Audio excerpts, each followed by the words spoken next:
What's going on, everybody? My name is Chimpact, and welcome to week 8 of the power rankings. And I'm just going to get right into it. At number 10, I have Galactic Elliot.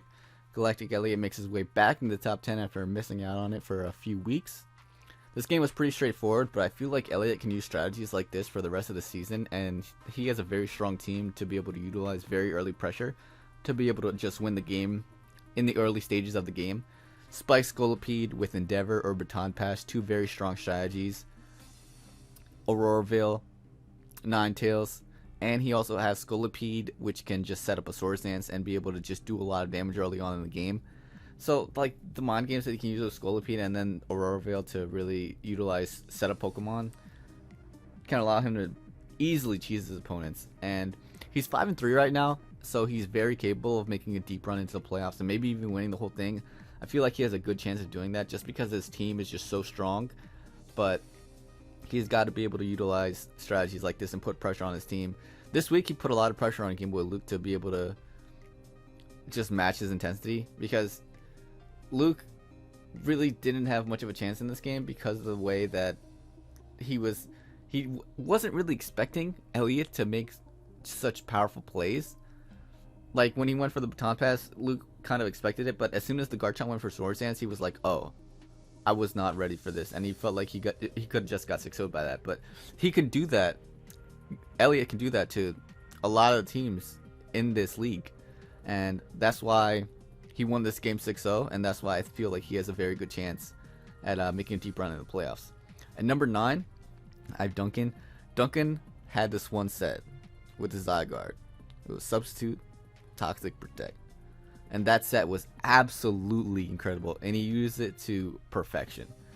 It was able to 1v1 pretty much every Pokemon on Drew's team, and the only knock I had on Duncan in this game, in this week, was how he played around the Ampomon. He was very, very scared of it, and he could have won this game a little bit easier if he wasn't so scared of playing around it, because he kind of just let his Hitmontop die to it without really doing too much against it in the early game. But in the late game, he kind of just let Impom just do whatever it wanted. He wasn't calculating to see how much damage it was doing. I don't know if the Impom was adamant or jolly or not, but neither did Duncan. And like, you have to pay attention to that. He wasn't sure if it was scarfed or not. He was playing around the fact that it was scarfed the whole game, or the whole end game, and it did switch up moves near the end of the game, but he still thought it was scarfed. So Duncan really just has to keep just pay attention in the games, and he really just needs to focus overall. Drew also had a very cool Houndoom set, which prevented Duncan from just being able to win the game straight up, because that Houndoom set prevented Jirachi Sweep and it prevented Blisssteflon from doing so much damage. But the real dog in that game was Zydog, and Duncan, like, just being able to utilize Substitute against the Buzzwole, Subtoxic versus the Buzzwole, it was very, very powerful. So Duncan, number 9, +1 since last week. At number 8, Under the Radar, congratulations on getting engaged. Very solid gameplay by Kelly, but I felt like he could have played the turn after Darm died a bit safer to ensure an easier win. So he set up a Dragon Dance after the Entei went for the Stone Edge, because he felt like he could take a burn, because the odds of getting a burn from the Entei was actually not that high, because not only could he get paralyzed, it could miss, and it could just not burn after the Sacred Fire does connect. And he could also just switch out, which Under Radar took into account. So, like, I don't... Number 1, I don't like this Zygarde set. He had Z Iron Tail, which I don't like, because, even, like, let's say for example you do have Z Iron. I feel like Z Iron Tail doesn't really do that much against the Gardevoir, because 1,000 Arrows just has a chance to just Oko a Gardevoir. It's a 1 in 8 chance of killing a max HP Gardevoir after rocks. And you're not going to get outsped. You're going to get outsped by Gardevoir if you're not +1. And if you're at +1, then you have a very good chance of killing it, even a very, very bulky set. And like, if you just utilize Z Outrage or to free up a move slot for Coil or something like that, so that you can use Coil, 1,000 Arrows, and Extreme Speed, that just makes your Zygarde so much more threatening. You don't really have to use the Z move if you're using Coil. Just use Leftovers or something like that. It's just so much more powerful. And like, he set up a Dragon Dance, which he could have set up another Dragon Dance after, but I do kind of agree with the play that he made of just going for Outrage after, because if it was like Bandit or something, or Muscle Band or Extra Belt, then the Flygon would have been able to just essentially kill the Zygarde without the Zygarde being able to do anything after that. So there's that. But I felt like he shouldn't have just went on to Zygarde immediately, because if you take a look at the position that he was in, the Torn was severely weakened and the Flygon is just going to die. If you figure out that it's a Scarf Flygon in the middle of the battle, you can easily just win the game by Dragon Dancing up if he switches out immediately into the Flygon to prevent the Zygarde from being able to win, because you know that you can live a Flygon's outrage, so you just Dragon Dance twice and nothing on his team is capable of living taking a +2 Zygarde at that point. So I feel like he could have played a longer game, but it really didn't matter in the end because he lucked out by Feint Attacks going for Calm Mind with Gardevoir after the Flygon died, and he was able to fire off 1,000 arrows on the Zygarde, or not 1,000 arrows, he was able to fire off the Iron Tail on the Gardevoir, which allowed him to just get a free kill on the Gardevoir after he killed the Flygon. So Feint Attacks played very, very greedy there and got punished for it. And outside of that, like, he had very solid sets on all his Pokemon, and the superior set was incredible. I feel like the Darmanitan his usage of Darmanitan is just really solid. It's just unfortunate that it died so early in this game. And number 8 on the radar. And number 7, I have Leo. Leo played this game very well. The Taurus with Intimidate and Ice Beam was pretty cool to see, to be able to deal with the Landorus.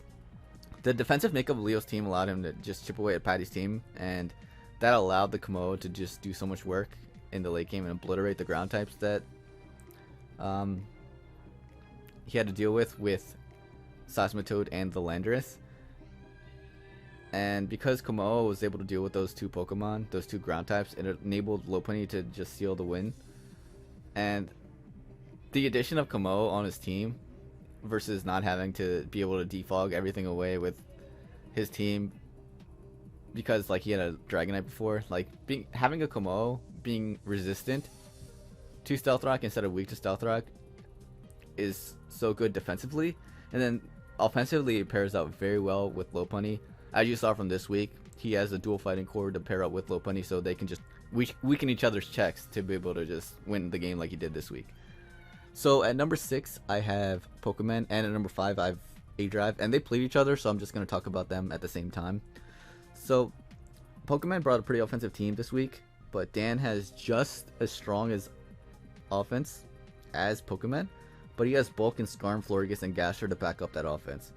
But the one thing that I didn't like about what Dan did this game was how greedy he played with the Gastrodon. You can argue that it's very good against the Magneton, but Magneton will very likely have HB Grass, because based on the way that Dan has been playing this entire season, this Gastrodon has been a pain to every single one of his opponents. And I feel like Pokemon is definitely going to make it a priority to deal with that Gastrodon. And pretty much everything else on his team, on John's team, dealt with Gastrodon pretty well, even if the Magneton didn't match up that well against it, even though it should have HB Grass to deal with it. Now, I bring this up because he got quite a few special attack drops with Diancie to weaken Gaster's power as he was trying to recover off the damage with the Gastrodon, because the Moonblast wasn't doing over 50 and he kept recovering over and over again. So not only did he risk a crit, but he got hit by quite a few special attack drops, to where after he did KO the Diancie with Gastrodon, the Diggersby came in and Adrive was forced to make a decision. Do you go for Scald and try to get the burn, because the Diggersby is capable of setting up, or it could just be banded and just do a ton of damage to your team? Or do you switch out immediately and allow the Diggersby to set up? Because either way, the Diggersby is going to set up. It's just, are you willing to risk it and gamble to try to get the Scald burn or a crit? Or do you just switch out immediately? Now, I don't know if Scalding again is the right play or not, but what I'm saying is the turns before he Scalded was the questionable play, not the turn where he switched out to Skarm. And I feel like that's an indication of how Adrive plays. He makes really solid plays in the moment. He's capable of making really solid reads, but he gets lost in the bigger picture sometimes, and the bigger picture was when the Diggersby came in after the Gastron suffered so many special attack drops. I don't want to say it's a pure misplay switching into Skarmory or Scalding there, as you don't know what type of Diggersby it is. It could be Bandit, it could be Scarf, you don't know what type of Diggersby it is. But I feel like you should attack the Dynasty earlier and not have all the special attack drops with the Gastron. You're still relatively healthy, you can try to recover up on the Munsdale, but Gastron is essentially set up fodder after the Moonblast drops, unless you're specifically gambling and going for the Scald Burns. The other thing about this game is that I don't know if this was a misplay or not. When the Diggersby dealt damage to the Skarm, he decided to agility after the Skarm set up a spike. I'm not sure if you should really agility there, because I feel like if you agility there, then everything else on the team is capable of dealing with Skarm, but you also just win the game there if he doesn't attack. But if he does attack, then the Skarm has a chance to possibly set up more spikes to deal with the Mudsdale, because if the Mudsdale comes in and the Skarm doesn't roost, it's a 50-50 on whether the Skarm roosts or not, because you go for the Earthquake or do you not go for the Earthquake, do you spike or do you not go for the spike. So it's a 50-50 there. So it did work out well for John there, because the Diggersby was able to just win the game outright there. But like I said, I don't know if this was a misplay or not. I don't know if it was optimal, but it worked out for him, so that's all I can say.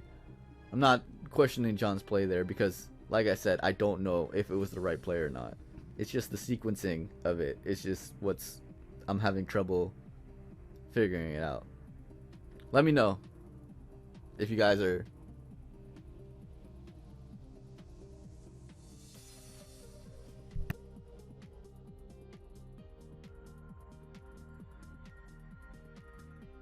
know what you guys think of that play, because it was a game-winning play. So that's all I can say. At number 4, I have Wolf. Wolf really showcased all his talents this game. He showed how powerful Tortoise can be with his ability to just dish out so much damage, have Assault Vest, and keep taking hits repeatedly. The AV Extra was also cool, as it was another day with the deal with the Raikou. He had Poison Jab on it, which was a cool tech, because if the Raikou happened to have Magnet Rise, he could just Poison Jab it to deal decent, consistent damage to it. And it had a chance of whittling down the Tangela if you got a poison on it. The problem with this game for Auto was, as soon as the Raikou went down, Wolf was able to play a very defensive game, and he just had comfortable switch-ins to everything Auto had for him. Now Wolf's team, if you look at it, it wasn't very defensive, but the matchup allowed him to play defensively, and that's what top players do. They adapt to the matchup and play accordingly, and Wolf played that matchup pretty much perfectly after the first couple turns. Number 3, I have Envy. Envy is really utilizing Togekiss well. He's only brought it a handful of times, and he picked it up as his second pick. But the past 2 weeks, it's been working out really well for him. Last week, he was able to clutch it out with a very, very solid win over Under the Radar. And this week, he brought Metronome with Air Slash, and that's a great way to deal with defensive Pokemon that want to recover repeatedly. The Victini set that he also brought was really cool with Charge Beam and Z Focus Blast to deal with Bish and his other defensive Pokemon. He had Substitute, so if Bisharp did go for Sucker Punch, he was able to not have that go through, so that Victini could fire off a Focus Blast or Z Focus Blast to deal with the Bisharp. The combination of Victini and Togekiss allowed him to deal with both a defensive and offensive team. And next week is going to be huge for Envy and Leo, because they play each other, so we'll see about that. We'll see how they're ranked next week, because if Envy wins, I might have to put him number 2 or number 1, depending on how the other games go. And if Leo wins, he might pop into the top 5 as well, maybe even top 3. At number 2, I have Gator. Gator's play with his Zeraora this season has just been incredible. Nate brought a core of Steelix, Thundurus, and a Scarf Swallow, and Zera still managed to get 4 KOs and not die in this game. And the other thing I want to mention about Gator is that his team, his new additions from week 7 have been incredible. He added Frostlass and Kangaskhan to his team, and they work very, very well with the rest of his team. Frostlass helps his offensive Pokemon earlier on in the game by setting up spikes so that they deal so much damage. Keldeo, Zera, Heatran, Archeops are just so powerful. They break Spikes break stashes, and especially helps out Zera because Spikes does way more damage to ground types than Stealth Rock does, and being able to just chip away at those ground types with Spikes helps out Zera immensely. And then Kangaskhan has priority to chip away at opponents with Fake Out, Sucker Punch, and you can even throw a Rocky Helmet on it to do even more chip to physical attackers. And Kangaskhan works incredibly well later on in the game when everything else is weakened. You can just Fake Out, Sucker Punch, and Kangaskhan is actually decently fast, so it can outspeed some like base 60s, base 70 Pokemon to be able to deal with them as well. And Gator is number 2. Number 1, I have Joey. Joey reigns supreme once again. He played a near flawless game versus Nexus this week, except for the first turn.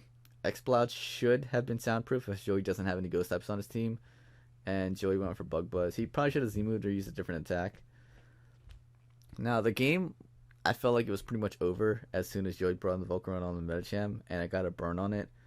Joey did have multiple answers to the Metacham, but because he burned it, he was able to play around it much more easily and more recklessly.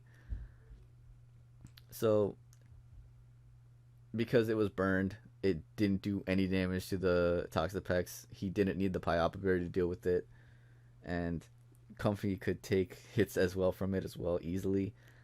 The other Pokemon that was very, very good for Joey outside of the Volcarona was his Piloswine. Every time Joey uses Piloswine this season, it's just so strong. This week, it was walling pretty much everything on Nexus' team and responding back with Toxic. And the Zapdos kept trying to defog away the hazards, but he had no way to touch the Piloswine, so he just kept setting up Stealth Rocks over and over again. And excellent use of Piloswine this entire season. And I feel like it does so well just because of the fact that Joey has a team that allows his Piloswine to just do well, and he doesn't bring it that often. Like, you don't want to bring a Pokemon specifically to deal with Piloswine because that's a tier 5 and it's not really that strong. But if your opponent doesn't prepare for it, it's just going to do so much better, obviously. So that is it for the power rankings. Hope you guys enjoyed, and I'll see you guys next week. Peace.